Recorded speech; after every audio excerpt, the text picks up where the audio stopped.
Peace, what's up? Welcome to our show, Tiffany Talks. Here on this show where we discuss cosmic truth, esoteric knowledge, and soul healing and transformation.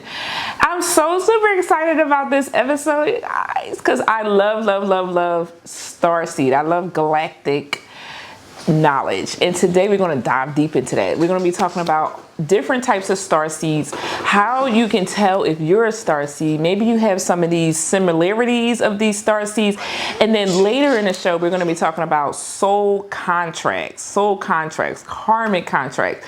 What were you contracted here to do? And so let's get started. I'm so excited. So we're going to start with our starseed. So if you don't know what a starseed is going to be someone who is reincarnated here from a different galaxy. You basically come here, or you chose to come here through a karmic contract to fulfill or carry out a certain purpose or life purpose. Maybe your mission here is to show love and light. Maybe your mission here is to strike and transform people, like you trigger people. And so these starseeds, we're going to go over a few of them. I'm going to go over a few of them, but not all of them. And so we're going to start out with the Siren starseed. So many of us are waking up these days and we're asking, why are we here? Why are we here? The answer is rooted in some of these starseed systems, or origins, should I say. And it's not like, oh, you know, I'm under my skin, I'm actually this species. It's more encoded into your DNA, and you can awaken yourself more and more as you go through your activations, you go through your integrations, and you go through your ascensions. You wake up to these energies more and more. So we're going to go over Siren first. Siren is the energetic frequency of more of majestic and a structure type of nature. Siren is more people who comes off like you're not really sure what they're thinking, what they're doing. They could switch up. They're very majestic, very mysterious.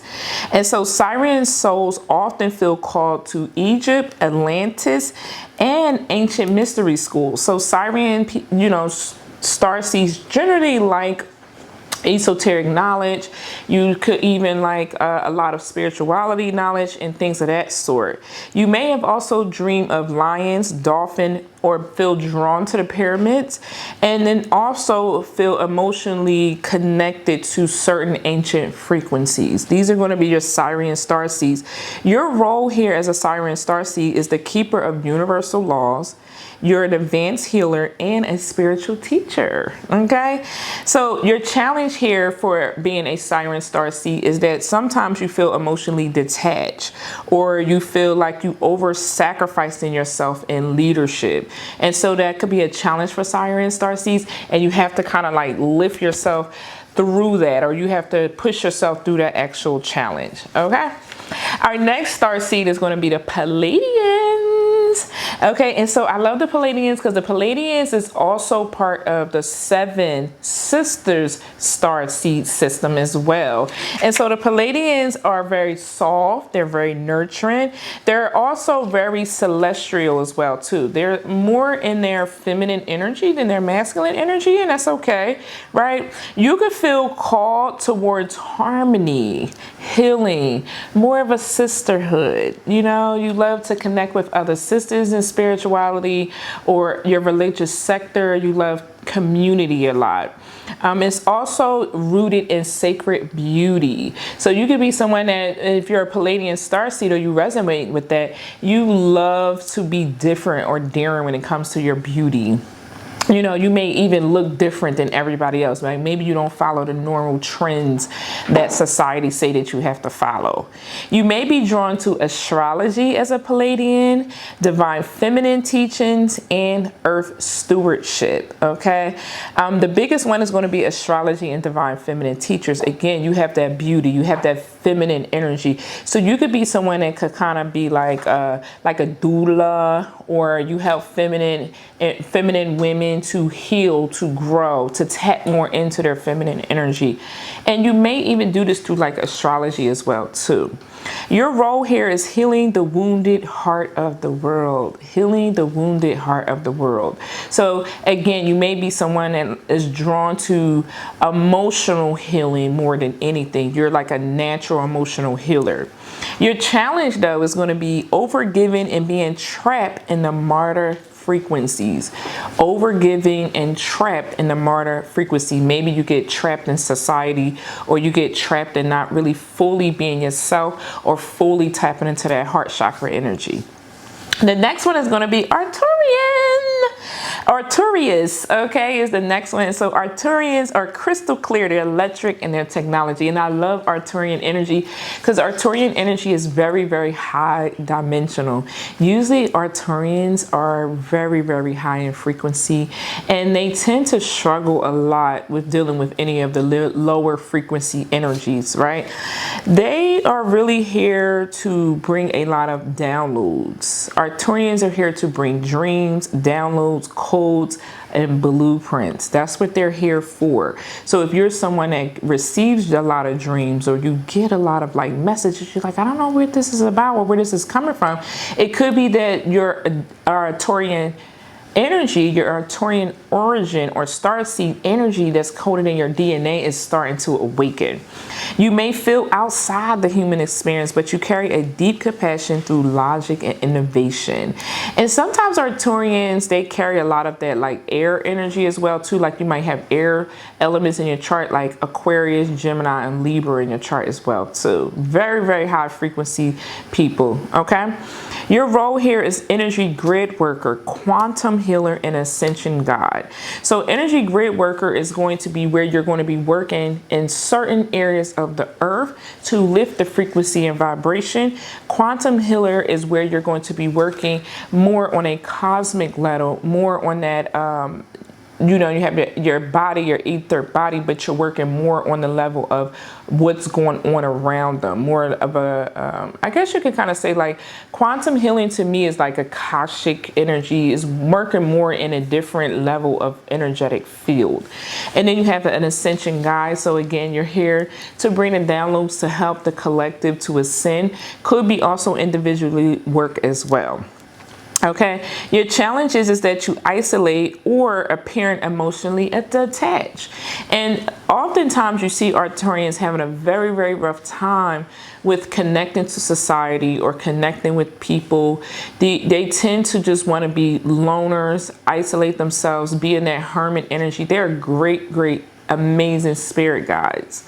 Okay, the next one is going to be Andromedians or Andromedia. Okay, and they are spacious, galactic, and sovereignty. And so the Andromedians are all about bringing that balance. Okay, they're all about bringing balance and sovereignty when it comes to us being a divine being. You are a cosmic nomad. Andromedian souls love freedom and cannot be boxed in. You carry high levels of light and creative intelligence. Okay, so this is another starseed that is very high in dimension, as well as with the Arcturians and the Andromedians as well too. And so they get a lot of downloads. They get a lot of light frequencies and coding as well too. Your role here as an Andromedian is to anchor freedom codes and assist in shifting human systems. Anchoring in freedom codes and assisting in shifting in human systems. So basically, you have to activate certain codes of freedom within certain people. Okay, so that's what the Andromedians are here. But your challenge is just that you're avoiding earth-based responsibilities and embodiment. So the challenge for Andromedians is that they do not like to conform through to the way Earth is systems are set up. So they could be somebody that maybe you don't like working for other people. Maybe you like to be an entrepreneur. You like to work more on freelance work. You could also maybe, you know, you don't like the responsibilities of bills and rent and things of that sort. You like more of a freedom life. You could like to live like off grid. You can kind of like want to separate yourself from society in a sense. Okay. The next one is going to be the Bluray Starseeds. And the Bluray Starseeds is kind of like starting to arise right now. A lot of people don't really have a lot of knowledge on the Blurays, but the Blurays are also very important as well too. And some people can get them mixed up for the Pleiadians, okay? But they are different. So Blurays are energetic frequencies that are hidden, ancient, and deeply empathic. They're hidden, they're ancient, and they're deeply empathic. So not a lot of people have a lot of information on the Blurays. Often they are the black sheep of the star family. They're born into dysfunction, trauma, and spiritual suppression. You are here to transmute generational pain. So again, the Blurays are here to generally transmute that generational or ancestral pain. Your role is an alchemist, the voice of truth, and sacred communicator. You're an alchemist. So if you don't know anything about alchemy, you want to study alchemy. Alchemy is all about transmuting using the 5 elements, which is earth, water, air, fire, and spirit, to transmute certain emotional trauma and pain and bringing something beautiful and positive out of it. You are also a sacred communicator, okay? So the words that you may communicate to people can feel like home, you know, it could just feel like, oh, you feel so comfortable in speaking to this person because their energy feels very sacred. It feels like the information that you can share with a Bluray, they're not going to get it out to anybody else. So it's kind of like a level of comfort when it comes to Blurays. And so I don't know why I'm hearing it, but I'm also hearing something about focus on your roots, your ancestral. So Blurays need to focus on their ancestral healing, their 4th house healing, their 12th house healing as well too, if you know anything about the houses of your birth chart. Okay, that's just a side note. The challenge with the Blurays is that they have a fear of being seen, speaking out, or embracing their power. So again, Blurays, they do not like to be seen. They like to kind of be behind the scenes, and they don't really like to kind of speak out on these kind of things. So if they are doing their healing work, their ancestral work, or things of that sort, you're normally typically not going to see them like on the front stage. You're not going to see them like really on social media. These would be your people. Like I have a few elders, they, you know, they're not on social media. They do a lot of energy work, a lot of spiritual work, but you typically don't see them on social media. You're not going to see them trying to create a brand and things of that. They focus deeply on their spiritual work. Okay, the next one, which is also my favorite, is going to be the ancient Earth Starseeds. These are going to be the people who are from actual Earth, and this is going to be Atlantis, Lemurian, and the Mayans. Okay, my sister, she's from the Mayans. Okay, I'm from Siren, she's from the Mayans. And so the ancient Earth Starseeds are very, very important. And when you get someone that's like Galactic and you get someone that's from Earth and you work together, it's so amazing, the work that you can do together. These starseeds focus on crystalline energy, harmonic energy, and divine memory. So these energies here for these starseeds, they're going to focus on bringing you up in regards to like your ascension, in regards to like healing and uplifting your spiritual body into a higher frequency. And they are going to help you with remembering who you are. Remembering who you are. So again, Atlantis, Lemurian, and the Mayan, you are tied to Earth's sacred past and you hold keys to her future. If you've ever felt grief over a lost golden age or are drawn to sacred sites and crystals, then this is your lineage. So again, these ancient star seeds, and usually when they reincarnated, they're heavy on herbal teas, crystals, earth. They like to ground a lot. They like to be around nature a lot. These are usually going to be your ancient star seeds. Okay. Now your role here is to focus on grid keeping, crystal priestess, and earth ascension guide. Okay, so you may be, this energy here, you may be really, really heavy into crystal line energy or crystal energy work, Reiki healing, things of that sort. Your challenge though is past life trauma of destruction, betrayal, or exile. So ancient star seeds, ancient earth star seeds, these type of star seeds or these type of individuals, they are always betrayed a lot, or they're exiled a lot. Maybe they're exiled out of their family. Maybe they've been betrayed a lot throughout their life. And so they tend to have a lot of trauma, not just in this lifetime, but in previous lifetimes. And they have to really work on transmuting out of that energy as well, too. So again, they have a lot of betrayal or exile trauma because of the knowledge that they hold, the memories that they hold. And I feel like with like ancient star seeds, it's almost like they don't hold the knowledge for just themselves. They hold the knowledge of the world. They hold the knowledge of the world. And like if you ever come across an ancient star seed person, they tend to know a lot about your past without even tapping into like your Akashic energy or your Akashic records. They can just pick up things that you've been through. They're very, very gifted and very psychic in nature as well too. So these are some very, very powerful people because they come from like the first line of ancient generations of ancestors, and they're reincarnating here to do this amazing, beautiful work to help us to remember who we are and to rise in our crystalline bodies. So it's just a beautiful connection when you come across this star seed. Like I said, I have a sister that is one of the ancient earth star seeds, and she's amazing at what she does. So on our next segment, we're going to be talking about soul contracts. Okay, let's talk about soul contracts. Now that you know with Starseed that you could be possibly from, and of course there are lots of other Starseed systems. You have Regal, Orion. There's a lot of other ones that you can check into. The best way to check to see where you're actually from is to book or get an Akashic record reading, and that will really fully tell where you're from or why you actually contracted to origin back here or incarnate back to this earth plane. Okay, so soul contracts. What are soul contracts? Soul contracts are agreements your soul made before birth to help you to evolve and remember your actual divinity. These contracts can include family, spiritual teachers, karmic lovers, and even things that challenge you to awaken your soul. I know that's a mouthful, right? But your family could be, they could be your karmic soulmates. You know, spiritual teachers come here and they have to fulfill a mission, and then they have to let go of that karmic contract as well too. You have karmic lovers, karmic soulmates as well. And then you have triggers and things that you have to work on.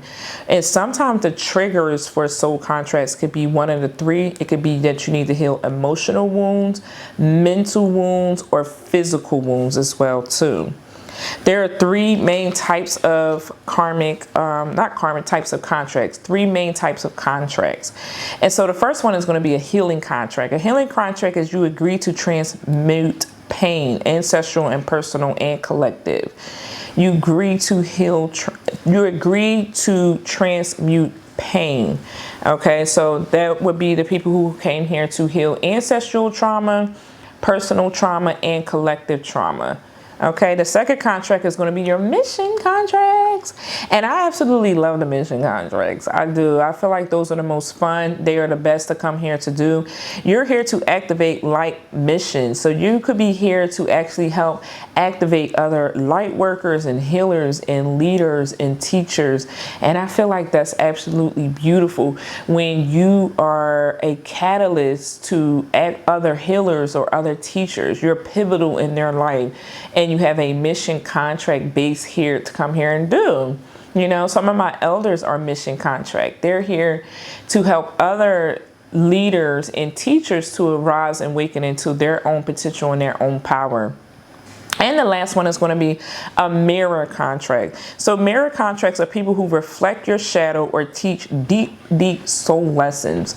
So again, I was married for 25 years, and that relationship was like a mirror contract. That relationship really reflected and it mirrored who I was as a person, and it taught me a lot of deep soul lessons. And so you may come across people, it could be your mother, you know, it could be your sister, it could be anyone who triggers the heck out of you. I was going to say something else, but they could trigger literally the crap out of you, and that's so that your soul can go through those deep soul lessons in order to ascend and break free from bondages of karmic loops and cycles as well too. Okay, so what is karmic loops? Karmic loop is when a contract turns toxic or outdated but hasn't been released. So again, you have to break free from karmic debris, karmic contracts, karmic loops. And these are relationships, these are habits, these are things that are super toxic. You're like, I can't stop doing this, Tiffany. I can't get on a routine of this. I can't leave this person alone. I know we argue and fuss and fight and the relationship is toxic, but I just can't break free from them. That is 9 times out of 10, it is a karmic relationship or a karmic contract you have with that person, or you're in a karmic loop with that person. And so that person is trying to teach you something. And so you have to really dig deep and do that shadow work to see what it is that they're actually teaching you. Okay, karmic contracts are not meant for you to stay in them for long.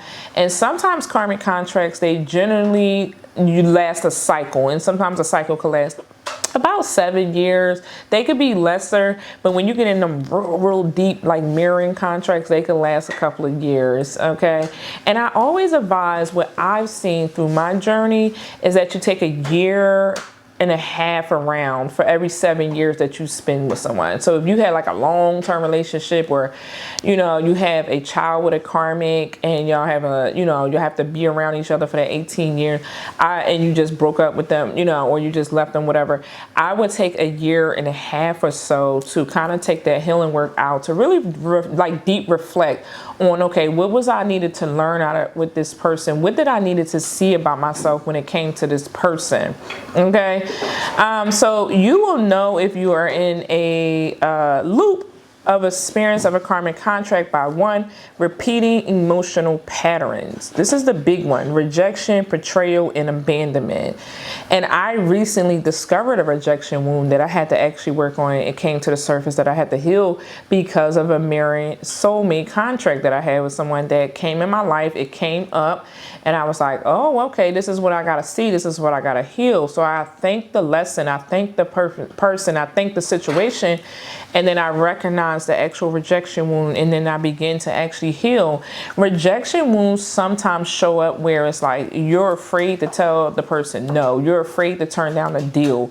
You're afraid to turn down a job offer or the person because you're afraid of rejection of your own self. It may not necessarily be the rejection of the other person, but it could be like, oh, I don't want to miss this opportunity, or I don't want to miss it, so I'm going to say yes to everything, yes to every job. Yes, it's almost like you're going to go shop for a car, and you take the first car payment, the first car offer, it's a high interest rate. You didn't even go check another place. You just took the first thing because you don't want to go to the other place because you could be scared that you're going to get rejected. So it's kind of the same thing. It's like the same thing with a job. It's like, okay, I got this job offer. Usually people take the first job offer that they get instead of saying, let me get a couple more job offers first to see if this really is fitting for me.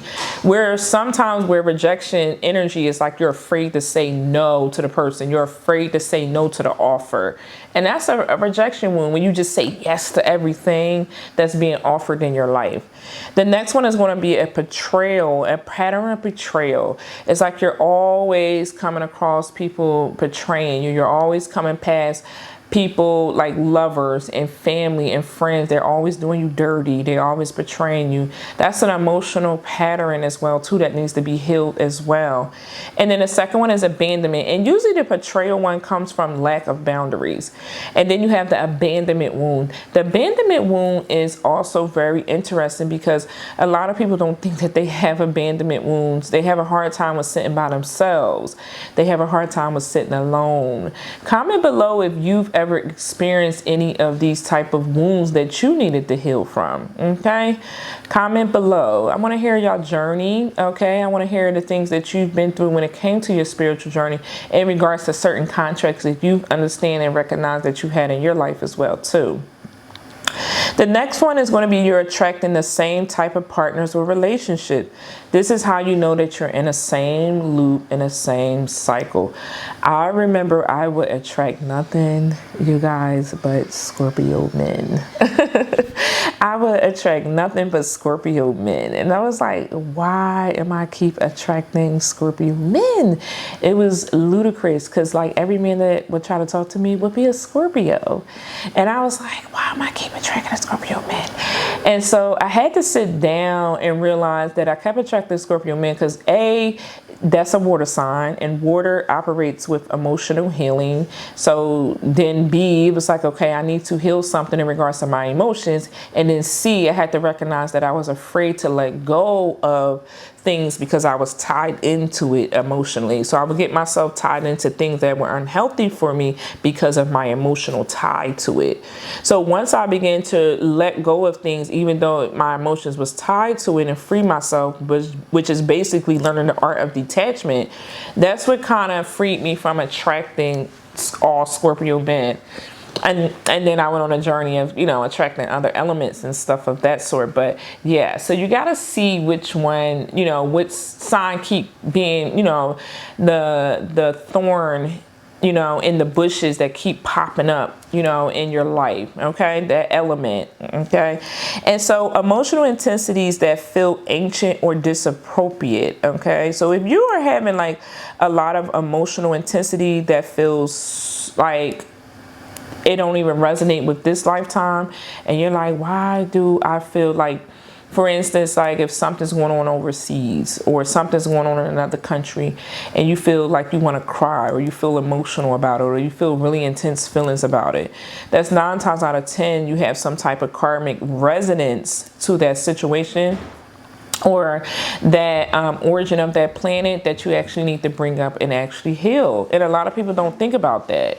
They're just like, oh, that's so sad. But no, you're like actually emotional. You're crying. You may even want to reach out and you might want to help. You're like, how can I help? How can I get supplies and do this and do that? So that's a loop as well, too. But that's like limited in most people's lives. But nevertheless, it could be something that could be there that you're not recognizing. Also, a strong inner knowing that you've been here before is also another way to tell that you're in the loop as well, too. Okay. So you want to make sure that, yes, I've been here before, and yes, I embrace that timeline or that situation that I've been here before, but now I'm releasing it. Okay, you want to release the past life. You want to release the karma. You want to release the things that you've been through in previous lifetimes. Because remember, we've all had a past life. We've all reincarnated here to heal certain aspects about ourselves, certain trauma about ourselves into a sin. Okay.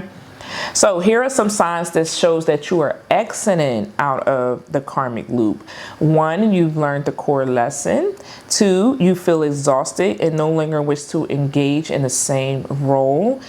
3, you are ready to choose differently. You want to choose higher love, higher self-worth, more things that are in alignment with you and your soul's growth. And that's how you can tell when you're off the karmic loop. You're no longer chasing things that don't want you. Okay, so we cannot chase things that don't want us.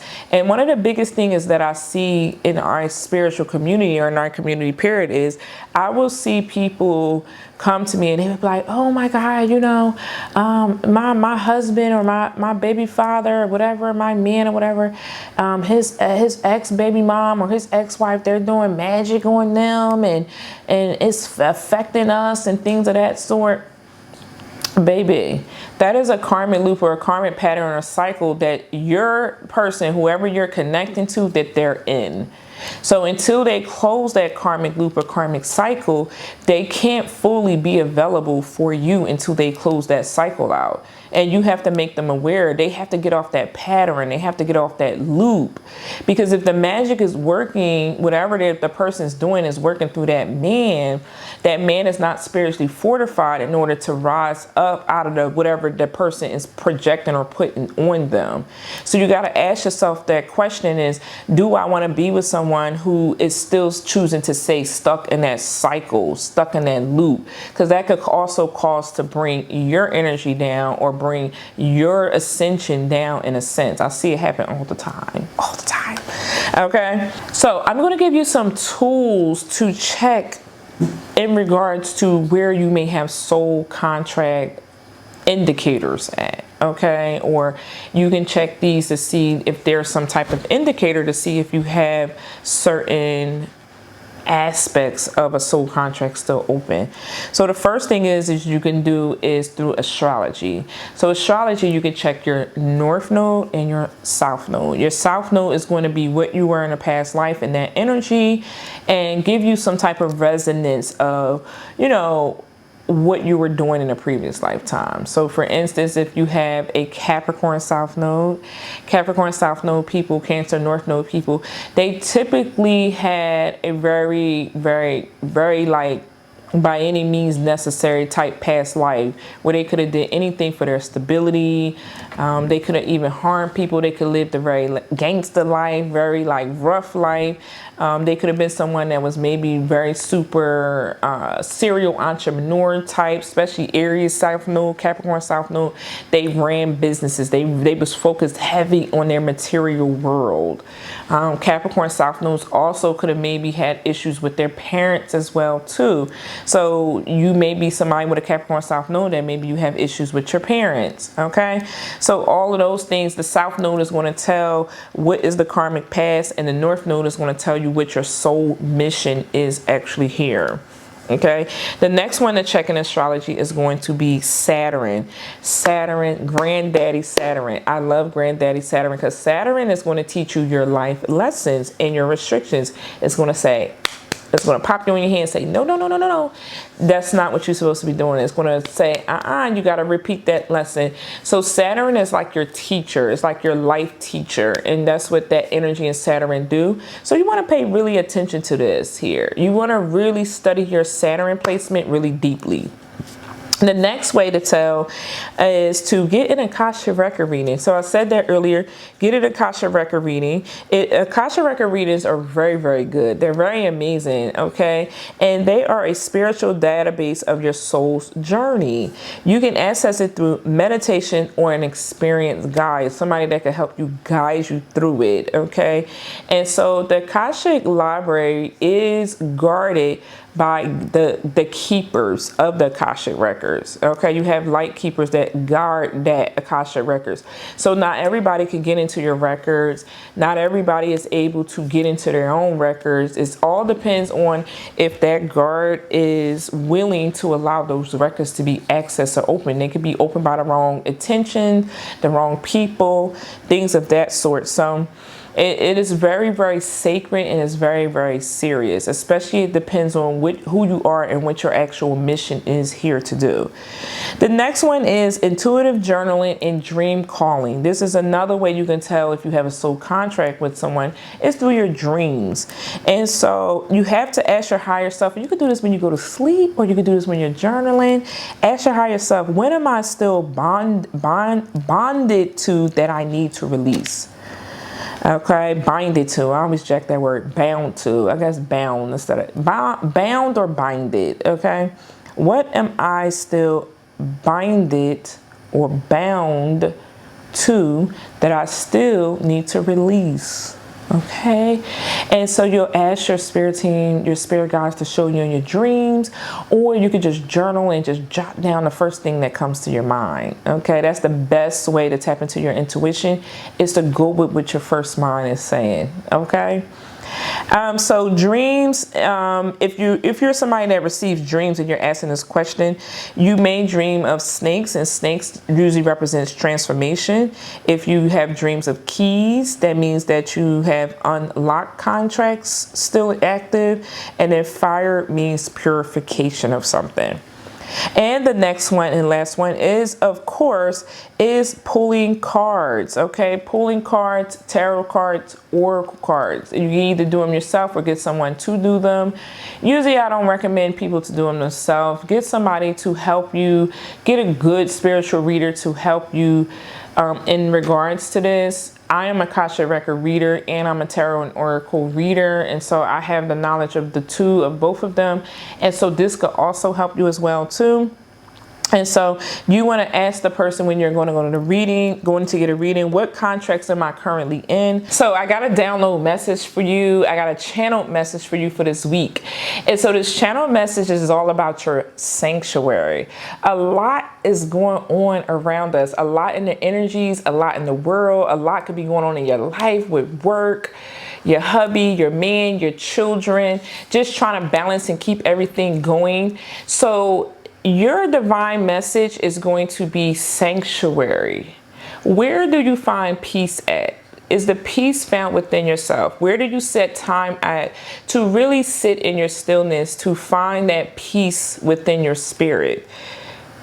It resides in you no matter what it is that you're going through, no matter what's going on around us. And this is going to be really key for us this week, especially in this energy during these times. I want to say all year, you want a solid foundation in regards to your spiritual body. And so what the divine is saying to us during this time is that we have to sit down. We have to sit down. We have to learn when to move in silence, stillness, and then when to actually take action. And so the reason that God is sending us this energy is to actually prepare us for our throne. You're being prepared for your throne at this time. So things are going to start increasing, but things are only going to start increasing when you understand your sanctuary. And what is your sanctuary? Your sanctuary is your spirit within. It's your body within. It's your etheric body within. So understanding time for stillness and rest and understanding for taking action and moving is going to be key and pivotal at this time. I love you guys so much. Don't forget to hit the like button and hit the subscribe button.